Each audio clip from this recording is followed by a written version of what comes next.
I can tell you the vibe out in Cape Town is very exciting. It's still, of course, very early hours in the morning and mostly just the production crew from the various production teams out here so far this morning.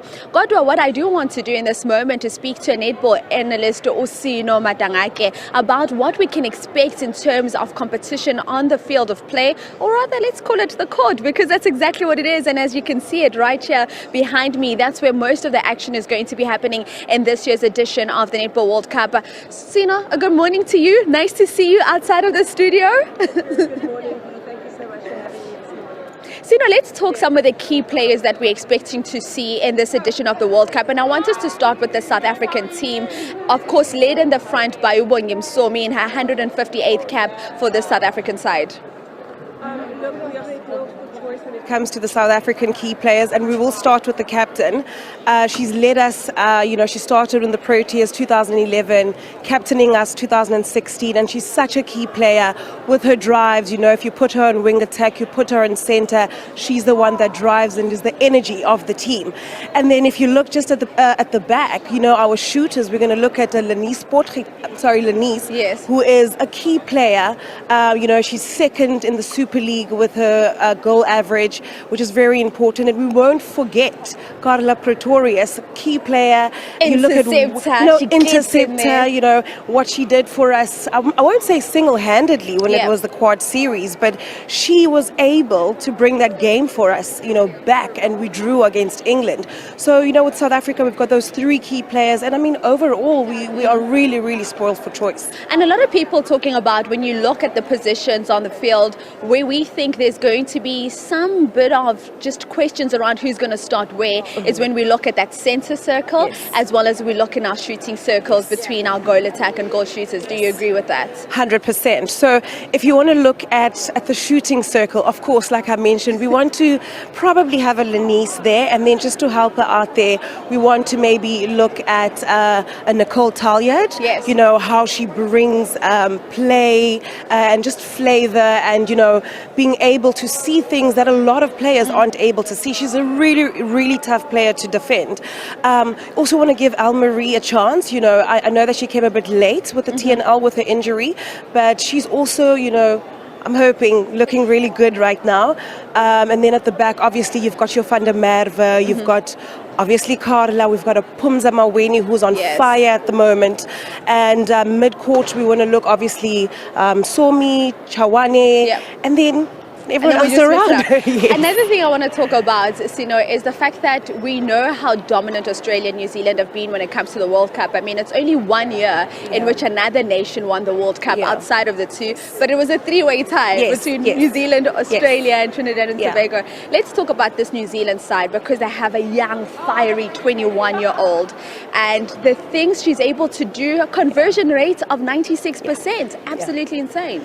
Look, Grace is on fire. 96% for me is one of the the highest goal average a goal shooter can give.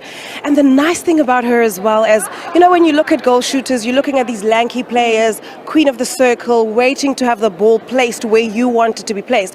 But Grace moves. Grace is agile, then she's accurate with her moving around like she does. She's on fire. And, with the New Zealand team as well, they've got another key player apart from Grace. Is that Kate? That's Lucky Kate. guess. That's Kate. And what's special about Kate is that she actually used to play cricket before she actually committed to netball fully. And she brings it on center wing defense. And I think she's, wing defense for me is a specialist position. And that's what that lady brings. And she's special, man. So that's another key player for me in that Silver Ferns team. And I mean, we do know that the Silver Ferns will be looking to go all the way. We saw things not go so well for them yesterday in terms of the football, so they'll be looking to turn things around here with the netball. Let's move on to a team that we are in the same pool in as South Africa. I want us to look at the Jamaicans, because I think when we look at that pool, they're the one team that has been dominant over South Africa in comparison to the Wales, which we have dominated. Sri Lanka, we've only played against once, and that was a victory for South Africa. So who are those key players we look at in terms of Jamaica? Oh, what a team, first of all. So we want to look at, for me, Shamira Sterling. Yes. At the back, I mean, with her long arms, she can get intercepts from the back. You don't know where she's come from, or she's going in for a deflect when the ball is going up into the hoop and you think it's going up, and Shamira will stop that. And you also want to look at Fowler, accurate as well, goal shooter that you need to look out for as well. And I just think Jamaica as a whole are athletic, and you don't really get that when you're that tall. But those ladies they're on fire, and I mean, we've beaten them twice. Yes, we have. But we're at home now. Yes, right. But we're at home now, and we can do it again. Yes, we're looking at them, and we're like, on paper, people are saying they're the team. Yes. They're our biggest. And for us to get to where we need to be, that's the mountain we really need to climb. So I'm not too shaky about the fact that they're in our pool. If we can get through that game on Sunday, it's amazing what we're going to be able to do. I wanted to go a little bit deeper in Shamira because, as we say, they are in the same pool as South Africa. Her ability to be able to turn over those balls, we're going to have to find some way to deal with that as South Africa. This is why we have, like I mentioned, a Carla Pretorius that's back. And I mean, she will get deflects, intercepts. And what works for her as well is the experience that she had gotten, with the Super League when she moved over. She has the experience of playing against these top teams.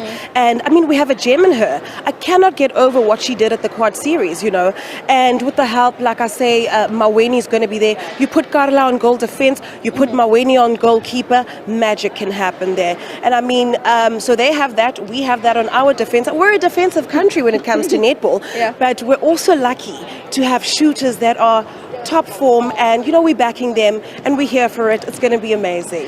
And something else I like, Sino, is just the determination of the South African side. We saw Lenise taking a bit of a break from her netball at some point. We saw Carla taking a break to go and start a family. But when they come back, it's almost like they never left. Yes, 100%. Again, I'm going to go back because you've mentioned Pretorius now. She came back from, starting a family.